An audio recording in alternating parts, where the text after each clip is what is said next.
Voy a contarte lo que sucedió, que el amor de Dios miró desde el cielo y me encontró a mí. Todo lo quiso compartir conmigo y me envió a Jesucristo, me ama y es para mí. Me ama y es para mí.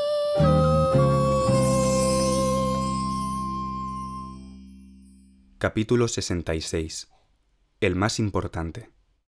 Al bajar del monte, Jesús y sus 3 discípulos más allegados, Pedro, Jacobo y Juan, se juntaron con los demás, pero se encontraron con un cuadro un poco vergonzoso. Ellos, que en otro momento habían podido sanar enfermos y echar fuera demonios, en esta ocasión se sentían limitados ante un pobre muchacho poseído. El chico estaba mudo. El demonio le tenía preso y no le dejaba soltar su lengua para hablar. Pero eso no era lo peor, sino que el demonio cogía al chico y lo revolvía por el suelo como si fuera un trapo sucio. Entonces el pobre chico echaba espumarajos por la boca y lo pasaba muy, pero que muy mal, aunque el pobrecito ni lo podía expresar siquiera. También, y desde que era bien pequeñito, ese chico de repente se acercaba al fuego sin control, impulsado por el demonio, o se tiraba al agua profunda. ¿Con qué fin crees que el demonio hacía todo eso en aquel pobre chico? ¿No te recuerda la historia de los cerdos que se tiraron al mar de Galilea impulsados por los demonios? Nunca, nunca Satanás ha querido nada bueno para las personas a las que tiene cautivas. Y así le sucedía a este chico. Su vida era un desastre, y no solamente para él. Imagínate esa pobre madre o ese pobre padre o sus hermanitos. Nunca sabían en qué momento el demonio iba a volver a intentar matar a su hermano. Se sentían tristes, desesperados y muy estresados. No podían tener ni un ratito tranquilo, sin pensar en qué estaría haciendo el chico. Era horrible.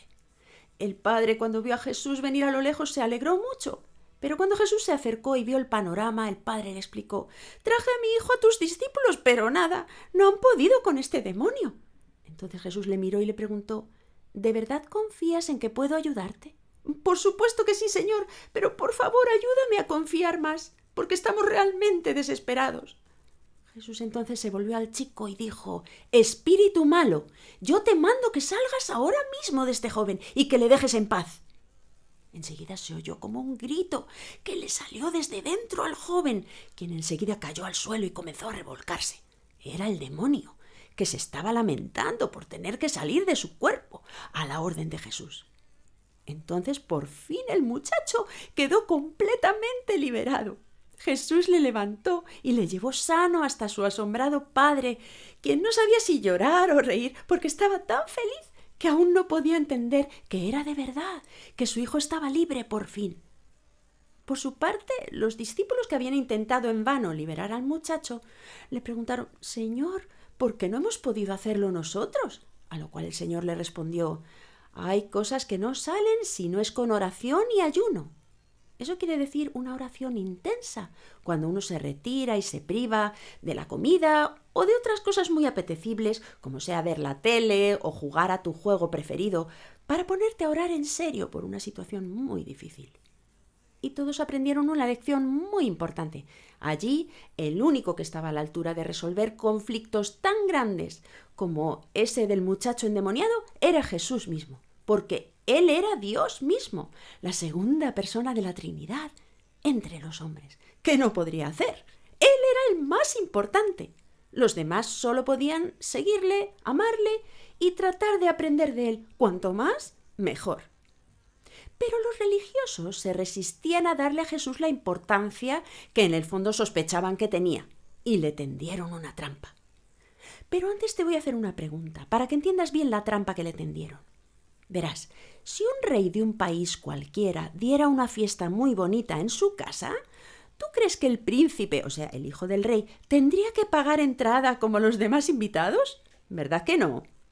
Pues claro que no. Y ahí viene la trampa. Los hebreos estaban acostumbrados no solamente a pagar dinero cada X tiempo a los romanos, quienes los dominaban, como bien sabes, sino también a los sacerdotes del templo una vez al año. Así lo tenían establecido por tradición. Incluso lo tenían como ley. Pero los religiosos miraban muy mal a todo aquel que no lo hiciera, aunque el motivo fuera no llegar a fin de mes, o no tener para alimentar a su familia, o para darles dinero a los pobres, o incluso muchos de ellos para darles dinerito a sus ancianos padres, que, como era lógico, ya no tenían mucho dinero, ya que no podían trabajar. Y llegó la pregunta de parte de los religiosos importantes, y fueron por detrás, como siempre, cuchicheando y levantando sospechas, en vez de preguntar directamente, porque hablar de los demás, especialmente hablar mal, se les daba de miedo. Entonces le dijeron a Simón Pedro: Oye, Simón, ¿vuestro maestro paga el impuesto anual correspondiente al templo o no? Y Pedro, que ya los iba conociendo, sin pensar mucho en ello, les dijo: Pues claro que sí, hombre. Pero al llegar a casa el señor se lo acercó y le dijo: Pedro, ya sabes que un príncipe no debería pagar nada para la fiesta que se da en casa de su padre el rey, ¿verdad? Claro que no, señor. Pero sabes, Pedro, por no ofender a los que te han preguntado, vamos a hacer una cosa, ¿te parece? Tú dirás: Señor, lo que tú digas yo lo hago. Entonces Jesús le dijo: Mira, sal a pescar un poco y te va a pasar lo siguiente. Los ojos de Pedro ya no podían abrirse más, los tenía como platos, porque con Jesús cualquier cosa podía ser posible. El primer pez que saques, mírale en la boca, porque dentro de ella tendrá una moneda equivalente a los impuestos anuales del templo de 2 personas. Anda, ve y págaselo a los sacerdotes, de tu parte y de la mía. Pedro no dejaba de mirar al maestro, asombradísimo por sus palabras. Así lo haré, ahora mismo, señor. Y se fue. Pero no dejaba de pensar: si Jesús es el más importante y, sin embargo, por amor y por no ofender a esos religiosos, hace eso, ¿qué clase de importancia es la de Jesús? Es una importancia basada en ser el más humilde, el más bueno, el más manso y, desde luego, el más amoroso y justo, aunque esa gente le esté tratando tan mal y buscándole las cosquillas. Pedro pensó: seguro que no lo hace por impresionarlos, sino por ver si se enteran de que el reino de Dios es otra cosa diferente de lo que ellos piensan. Y se fue hacia el mar. Y todo ocurrió justo así como Jesús se lo había dicho. Al regresar Pedro junto al grupo, precisamente oyó cómo algunos hablaban de que quién de ellos sería el mayor una vez que Jesús muriese. Porque es que Jesús acababa de anunciarles una vez más que pronto moriría y que resucitaría al tercer día. Pero ellos ni se enteraban, estaban a lo suyo. Pero ¿que quién era el más importante? Estaba más que claro.